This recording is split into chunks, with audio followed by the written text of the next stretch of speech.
In the shimmering void of the cosmos, where nebulae bloomed like cosmic flowers and black holes sang silent songs of gravity, the Zarathian alliance held sway over 1,000 star systems. This grand federation was a tapestry of diverse species, each bringing their unique strengths to the collective. The Zarathians, elegant beings with skin that gleamed like polished amethyst and bioluminescent patterns that danced across their forms like living tattoos, were the architects of peace. They had forged the alliance from the ashes of ancient wars, establishing the code of celestial honor, a sacred set of rules that governed disputes among the stars. No longer did fleets clash in devastating battles. Instead, conflicts were resolved in the grand arena on Zorath Prime, a colossal structure orbiting a swirling gas giant, its walls forged from asteroid alloys and illuminated by captured comets. Beside the Zarathians stood the Varelians, slender creatures with iridescent tentacles that could weave through the air like living silk.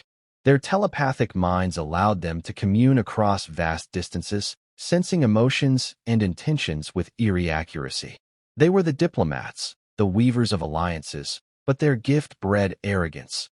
They viewed lesser species as chaotic storms of thought, unworthy of true respect. Then there were the Kragnor, massive warriors with exoskeletons as thick as starship hulls, their bodies armored in natural plates that could withstand the crush of planetary gravity. They were the enforcers, their 4 arms capable of wielding weapons that bent reality itself. Strength was their religion, defeat their greatest blasphemy. Into this established order stumbled humanity, the upstarts from a blue-green world called Earth. We were the newcomers, our ships clunky, and our technology a patchwork of ingenuity born from necessity. Our lifespans were short, our bodies fragile. No natural weapons, no psychic powers, no unbreakable armor. To the Alliance, we WER. The grand arena was alive with energy on this day, the air humming with the low buzz of force fields and the murmur of countless spectators. Tiered seats rose in spiraling levels, filled with representatives from every corner of the Alliance. Holographic projectors cast images across the void, broadcasting the event to trillions across the galaxy. The scent of exotic spices mingled with the metallic tang of machinery, and the crowd's anticipation was palpable, a symphony of clicks, hums, and telepathic pulses. The duel was for high stakes. Control of the Epsilon Nebula, a vast cloud of interstellar gas rich in trilithium crystals, elements that could fuel entire fleets or power world-shaping technologies. Humanity had discovered it first, our exploratory probes staking a claim in the name of the United Earth Federation. But the Zarathian Alliance, with its vast resources, saw it as theirs by right of might. To avoid war, they invoked the code, a ritual duel to decide the victor. The Alliance chose Krasik the Unbroken, a Kragnor legend who had crushed challengers from 100 worlds. His victories were etched into his armor, scars and trophies alike telling tales of dominance. Opposing him was Captain Elias Thorn, a human from the frontier colonies. Thorn was no giant. He stood at a modest height, his frame lean and wiry from years of zero-gravity maneuvers and resource-scarce living. His face was lined with the marks of experience, a scar across his cheek from a pirate skirmish, eyes that held the depth of someone who'd seen stars die and dreams reborn. He wore a standard Federation exosuit, augmented with human innovations, adaptive thrusters for mobility, a plasma pistol that packed surprising punch, and a vibroknife forged from recycled meteorite. Thorn wasn't a born warrior. He was a survivor, raised on the harsh domes of Mars where every breath was a fight against the vacuum. As the combatants entered the arena, the crowd's reaction was immediate. Cheers erupted for Krasik, his massive form casting a shadow that seemed to swallow the light. For Thorn, there were jeers and laughter. Look at the puny one. A group of Zarathians pulsed, their lights flashing in amusement. A Varelian spectator broadcast thoughts of mockery. This human thinks he can stand against Krasik? Their species is a joke, emotional, weak, divided. The announcer, a Zarathian elder with a voice that resonated like crystal chimes, declared, "Let the duel commence. For the glory of the stars, may honor prevail." The force field activated, enclosing the fighters in a dome of crackling energy. Krasik wasted no time, lumbering forward with earth-shaking steps. Terran insect, he growled, his voice a deep rumble translated into universal speech. I will crush you and claim your nebula for the Alliance. Surrender, and I might spare your fragile form a quick end.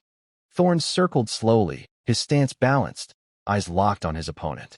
I'm not here to surrender, he replied calmly. I'm here to show you what humans are made of. The fight began in earnest. Krasik swung his primary blades, twin arcs of neutron-forged metal that whistled through the air. Thorn dodged with a burst from his thrusters, the move sending him skidding across the arena floor. He fired his plasma pistol, bolts of blue energy slamming into Krasik's armor, leaving black scorch marks, but barely denting the chitin. The Kragnar laughed, a sound like boulders grinding. Your toys tickle, human.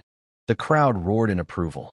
See how the Terran flees, a Varelian diplomat commented, its tentacles waving derisively. They have no staying power. This will be over soon.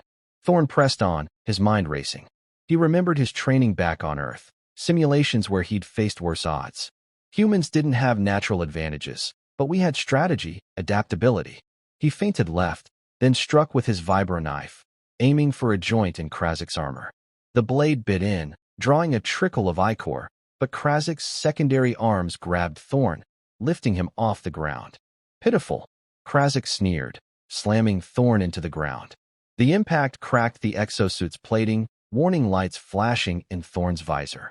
Pain lanced through his ribs, but he rolled away as a blade embedded in the spot where he'd been. The tension built as the duel wore on. Thorn landed hits, a grenade that exploded against Krasik's leg, slowing the giant, a pistol shot that cracked an eye lens. But the Kragnar was a force of nature, his blows relentless. The crowd's mockery grew louder with each human stumble.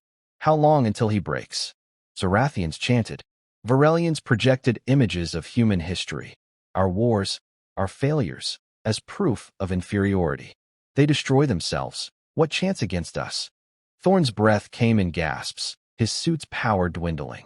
Krasik cornered him, blades poised for the killing blow. It's over, Terran. Yield, and your shame will be brief. The arena fell into a hush, waiting for the end. Thorn, on his knees, blood dripping from a gash on his forehead, looked up. The mockery reached its peak.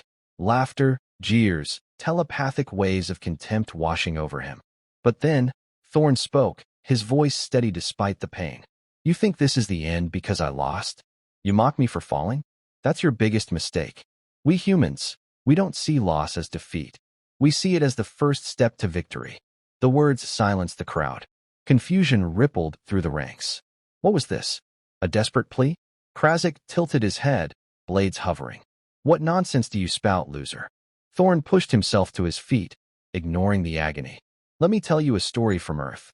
Centuries ago, our world was divided, nations fighting for dominance. In one war, a small group of soldiers held a position against overwhelming odds. They lost the battle, were mocked as failures. But their stand inspired millions. From that loss came unity, innovation, a push that took us to the stars. We lose duels, planets, dreams, but we never stop. We adapt, we learn, we rise. The Varelians probed his mind, expecting deceit, but found only truth, a tapestry of human history. The fall of empires, the rise from ruins, the unyielding spirit that turned setbacks into stepping stones. And now, Thorn continued, activating a hidden signal in his suit.